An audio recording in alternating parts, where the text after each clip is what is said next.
Raya dengan cabutan wow syoknya Raya untuk peluang memenangi hadiah menarik. Kalau kita dapat lihat daripada PRU kesinambungan PRU 14, PRU 15 sehingga hari ini di mana kepimpinan pada ketika kita dapat PRU 14 ni ada majoriti. Tapi anak muda ataupun pengundi pertama tidak keluar. Tidak banyak peratusan yang keluar untuk pergi mengundi ataupun memilih. Kerana apa? Dan yang keduanya pada PRU 14 dan PRN sebelum PRU 15 ni pun kita dapat lihat contohnya di negeri Johor, di negeri Melaka.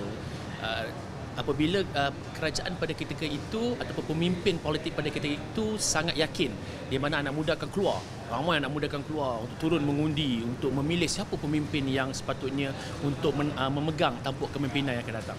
Tapi kita nampak juga gagal juga anak-anak muda tu. Kerana apa?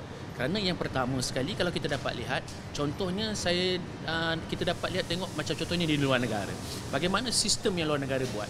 Sebenarnya politik ini bukan apabila nak PRU sahaja kita hanya mendekati anak muda ataupun kita hanya ibaratnya sebagai orang kata apa melepaskan batu di tangga.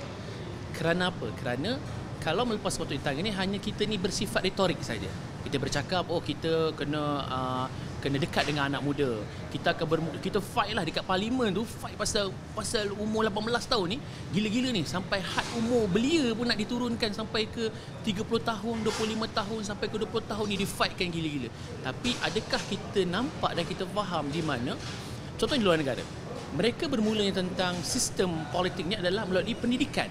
Di mana pendidikan yang bagaimana bermulanya daripada sekolah kindergarten, sekolah rendah, sekolah menengah dan di IPTA dan IPTS, iaitu di mana menggunakan sistem pendidikan itu. Kalau contohnya di sekolah kindergarten, saya mencadangkan sebenarnya di mana kepada kepimpinan yang atas baik pihak politik ataupun kerajaan yang sedia ada sekarang, jangan kita bersifat retorik saja, tapi kita kena mendekati anak muda. Kerana apa?